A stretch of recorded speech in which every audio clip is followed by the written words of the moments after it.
Fateful moment indeed. You still have your sword, though. Skulduggery grunted and tapped the hilt.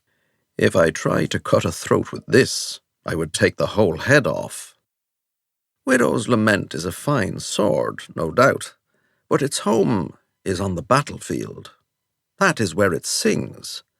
My lucky knife had its own song, and it was quieter but no less sweet, like a whisper in a storm. Ghastly didn't like Skulduggery talking about the songs his blades sang. It was discomfiting. All still asleep, Saracen Rue said softly, nodding to the camp as he crept up to them. The first teleporter's in the tent closest to the fire, sleeping on his belly with his head turned away from the opening. The second one is in the tent on the far side. I shall dispatch the first one, Skulduggery said. And I the second, said Hopeless, and vanished into the night. Skulduggery turned to Saracen. Could I borrow a small blade? Saracen frowned. What happened to your lucky knife? I lost it. He handed Skulduggery a knife like any other knife Ghastly had ever seen. Then you may use my lucky knife.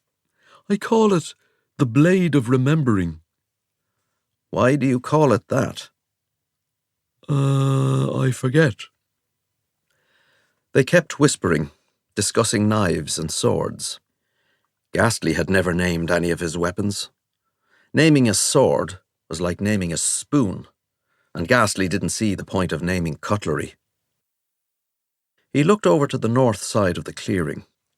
Erskine Ravel stood waiting beside a tree, twirling his finger in the air like the sun going round the earth, and Ghastly nodded. Time was passing.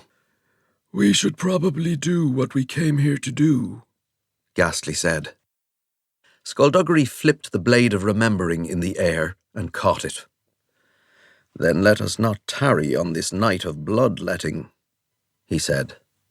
And then he was away, sneaking through the shadows. Ghastly looked at Saracen. I didn't know you named your weapons. I don't, Saracen replied, because I am not a crazed madman. I said what I said to make Skulduggery feel somewhat normal. I have been thinking about this and have reached the conclusion that maybe what is missing from his life is a sense of normality. Ghastly wasn't so sure. How normal do you expect him to feel as the world's only living skeleton? The world's only living skeleton so far, Saracen said, then shrugged. You might be right, my friend. I do think, however, that he is starting to come to terms with what happened. I feel that he has been better able to manage his rage these last few months. There was a time when he would have charged into that camp, roaring invectives and eager for battle. Now look at him, dispatching the sensitive and the teleporter first, like a reasonable human being. He didn't even kill this one. Saracen nudged the unconscious psychic with his boot, and the unconscious psychic sat up, blinking and suddenly not very unconscious at all, and screamed. Damn, Saracen said, kicking the sensitive back into unconsciousness. There were shouts now from the camp, calls to action, and Ghastly could see figures stumbling out of tents, grabbing swords and axes. A stream of vibrant energy punched through the dark, went sizzling through the treetops to disperse in the night sky, and then Skulduggery came sprinting towards them. "Run away!"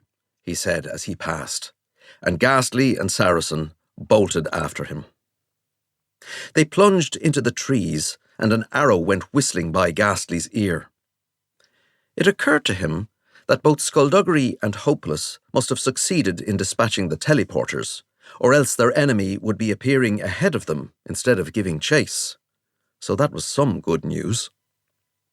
Skulduggery snapped his fingers, the spark flashing in the dark, but not igniting to a fireball, and at the signal, Ghastly ducked and